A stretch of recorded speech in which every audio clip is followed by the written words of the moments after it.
Selamat pagi untuk kita semua. Hari ini kita akan melanjutkan pembelajaran kita terkait sistem imun. Sebelumnya, kita sudah membahas lapisan-lapisan sistem imun, yaitu lapisan pertama dan lapisan kedua pada pertahanan tubuh non-spesifik. Hari ini kita akan membahas lapisan terakhir, yaitu lapisan ketiga pada pertahanan tubuh. Lapisan ketiga terdapat di dalam pertahanan tubuh spesifik. Pertahanan tubuh spesifik merupakan sistem kompleks yang memberikan respon imun terhadap antigen yang spesifik, misalnya bakteri, virus, toksin yang dianggap asing oleh tubuh. Pertahanan tubuh spesifik melibatkan antibodi dari limfosit. Antibodi itu merupakan protein larut yang dihasilkan oleh sistem imun sebagai respon terhadap keberadaan antigen dan akan bereaksi dengan antigen. Biasanya disebut dengan imunoglobulin atau disingkat dengan IG yang bentuknya sama seperti huruf Y. Imunoglobulin ini memiliki 5 macam bentuk, yaitu yang pertama adalah imunoglobulin M atau disingkat dengan IgM. Imunoglobulin M ini merupakan sekresi pertama sebagai respon saat ada antigen. Yang kedua adalah imunoglobulin G. Jumlahnya paling banyak sekitar 80%. Fungsinya untuk mengaktifkan komplemen atau menonaktifkan racun di dalam tubuh. Yang ketiga adalah imunoglobulin A. Fungsinya adalah mencegah masuknya antigen ke dalam tubuh. Yang keempat adalah imunoglobulin E. Fungsinya adalah memicu terjadinya peradangan atau memicu terjadinya alergi. Yang terakhir adalah imunoglobulin D yang berfungsi untuk membantu memicu respon imunitas dengan jumlah yang sedikit. Hari ini kita akan melihat perbedaan gambar daripada bentuk imunoglobulin. Imunoglobulin M, imunoglobulin G, imunoglobulin A, imunoglobulin E, dan imunoglobulin D. Sekarang kita akan membahas cara kerja antibodi.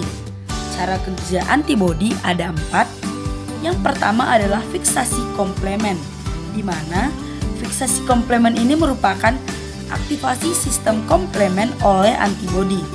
Jadi, jika terjadi infoksi protein pertama dalam rangkaian protein komplemen akan diaktifkan dan memicu aktivasi protein-protein berikutnya.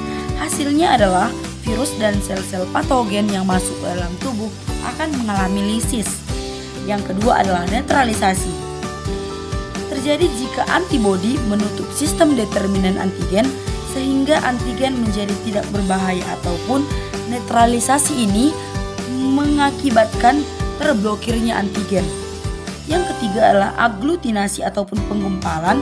Terjadi jika antigen berupa materi partikel di sini untuk memudahkan fagosit menelan patogen. Yang keempat adalah presipitasi ataupun biasa disebut pengendapan. Sama saja dengan penggumpalan, bedanya adalah di dalam pengendapan ini terjadi pengikatan silang molekul-molekul antigen yang terlalu di dalam cairan tubuh. Sudah jelas ya bagaimana cara kerja antibodi. Selanjutnya kita akan membahas cara memperoleh sistem imun. Jadi, tubuh kita memperoleh sistem imun dengan 2 cara. Yang pertama adalah imunisasi aktif dan imunisasi pasif. Kita bahas yang pertama adalah imunisasi aktif, diperoleh akibat kontak langsung dengan toksin ataupun patogen sehingga tubuh mampu memproduksi antibodi sendiri. Imunisasi aktif ada 2, imunisasi aktif alami dan imunisasi aktif buatan. Imunisasi aktif alami ini contohnya adalah jika seorang terkena penyakit dan kemudian seorang tersebut sembuh dari sakitnya. Sedangkan contoh dari imunisasi aktif buatan ini merupakan vaksin, di mana vaksin adalah patogen yang dilemahkan atau toksin yang telah dibuat yang dapat merangsang imunitas. Namun vaksin ini bersifat tidak menyebabkan penyakit atau tidak berbahaya. Yang kedua adalah imunisasi pasif. Imunisasi pasif ini terjadi jika antibodi satu individu dipindahkan ke individu lain. Imunisasi pasif ada dua, imunisasi pasif alami dan buatan. Imunisasi pasif alami misalnya ASI dan juga saat anak dalam kandungan imunoglobulin G ibu masuk ke plasenta karena dalam ASI ini banyak mengandung imunoglobulin. Yang kedua adalah contoh daripada imunisasi pasif buatan adalah antibodinya itu didonorkan kepada seseorang seperti itu. Ini terjadi melalui injeksi antibodi dalam serum yang dihasilkan oleh orang atau hewan yang kebal karena pernah terpapar antigen tertentu. Jadi seorang tersebut antibodinya itu didonorkan. Komponen imunitas spesifik ada dua. Yang pertama adalah imunitas humoral dan imunitas seluler. Imunitas humoral melibatkan limfosit B dan imunitas seluler melibatkan limfosit T. Kita akan bahas satu persatu tentang imunitas humoral dan imunitas seluler. Imunitas humoral melibatkan sel B ataupun limfosit B yang berfungsi untuk membentuk antibodi untuk melawan antigen. Sel B berdiferensiasi menjadi dua, yaitu sel plasma dan sel memori, di mana sel plasma ini berfungsi untuk memproduksi antibodi, sedangkan sel memori ini sebagai pengingat apabila ada patogen yang sama yang pernah masuk ke dalam tubuh ataupun sebagai respon imunitas sekunder. Jadi, mekanisme respon imunitas humoral ini diperantarai oleh sel B. Awalnya, antigen masuk ke tubuh dan akan dibawa ke limfosit B. Aktivasi daripada limfosit B menyebabkan proliferasi menghasilkan tiruan sel B. Tiruan sel B berdiferensiasi menyebabkan sel plasma mensekresi antibodi, selanjutnya dibawa ke lokasi infeksi. Kompleks antigen ke antibodi menonaktifkan antigen. Jadi, tiruan sel B yang tidak berdiferensiasi akan menetap di jaringan limfoid dan sel memori akan mengingat apabila adanya patogen ataupun pajanan antigen yang sama secara berulang. Selanjutnya kita akan membahas mengenai imunitas seluler. Imunitas seluler diperantarai atau melibatkan sel T atau limfosit T. Sel T merupakan sel darah putih yang mampu mengenali dan membedakan jenis antigen ataupun patogen yang spesifik. Saat pengenalan antigen, sel T berdiferensiasi menjadi sel T memori, sel T afektor, sel T sitotoksin, dan sel T penolong. Jadi, sel T akan berdiferensiasi menjadi 4, di mana fungsinya sel T memori sebagai pengingat apabila ada patogen yang sama yang masuk ke dalam tubuh. Sedangkan sel T supresor ataupun sel T efektor berfungsi untuk menghambat aktivitas penolong dan juga menghambat aktivitas sitotoksin. Selanjutnya, sel T penolong sebagai aktivator limfosit T dan limfosit B.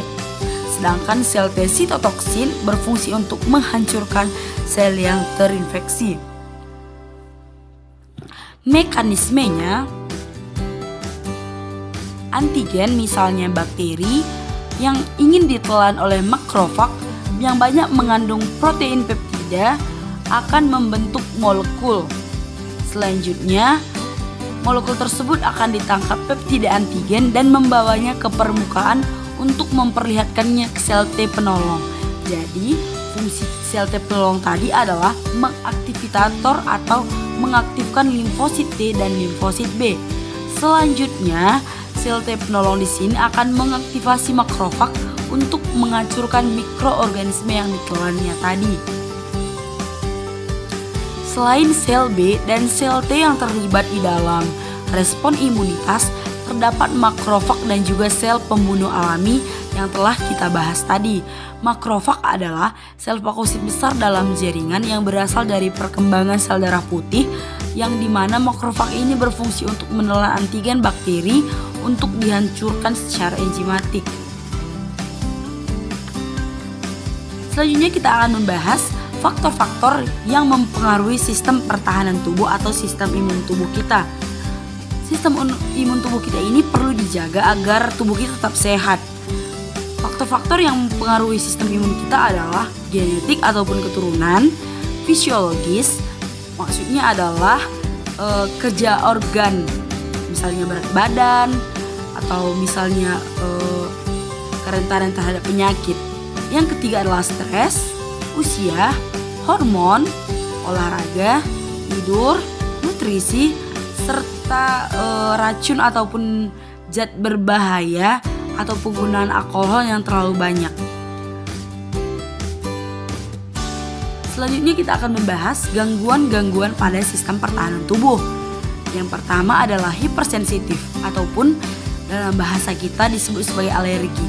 Alergi merupakan peningkatan sensitivitas ataupun reaktivitas terhadap antigen yang pernah dipajankan sebelumnya atau yang pernah datang ke dalam tubuh kita sebelumnya. Terjadi pada beberapa orang dan tidak terlalu membahayakan tubuh. Gejala reaksi alergi misalnya gatal-gatal, ruam, mata merah, sulit bernapas, kram berlebihan, dan biasanya pada orang berbeda-beda. Yang kedua adalah penyakit autoimun. Penyakit autoimun adalah kegagalan sistem imun untuk membedakan sel tubuh dengan sel inang sehingga imunitas menyerang sel tubuh sendiri. Contohnya ini, kelainan yang terjadi akibat autoimun yaitu diabetes mellitus, myasthenia gravis, dan juga Addison disease. Yang ketiga adalah imunodefisiensi, adalah kondisi menurunnya keefektifan sistem imun atau ketidakmampuan sistem imun untuk merespon antigen, misalnya defisiensi imun kongenital dan AIDS. Adapun yang menjadi kesimpulan pembelajaran kita adalah setiap makhluk hidup termasuk manusia dibekali suatu sistem pertahanan tubuh ataupun imunitas tubuh. Sistem pertahanan tubuh sendiri diartikan sebagai semua mekanisme yang digunakan oleh tubuh untuk menangkal pengaruh faktor ataupun zat penginfeksi yang berasal dari lingkungan. Ketika zat asing atau patogen pertama kali menyerang, zat asing tersebut akan langsung menghadapi pertahanan tubuh alami berupa kulit dan keringat. Jika pertahanan tubuh alami kalah, zat asing akan masuk ke dalam tubuh dan menimbulkan respon imun. Sistem pertahanan tubuh atau imunitas adalah sistem pertahanan yang berperan dalam mengenal, menghancurkan, serta menetralkan benda-benda asing ataupun sel-sel abnormal yang berpotensi merugikan bagi tubuh. Sekian pembelajaran kita hari ini. Apabila ada pertanyaan ataupun saran, maka untuk menambah perbaikan dalam media ini, saya persilahkan. Dan sekian pembelajaran kita hari ini. Bye-bye.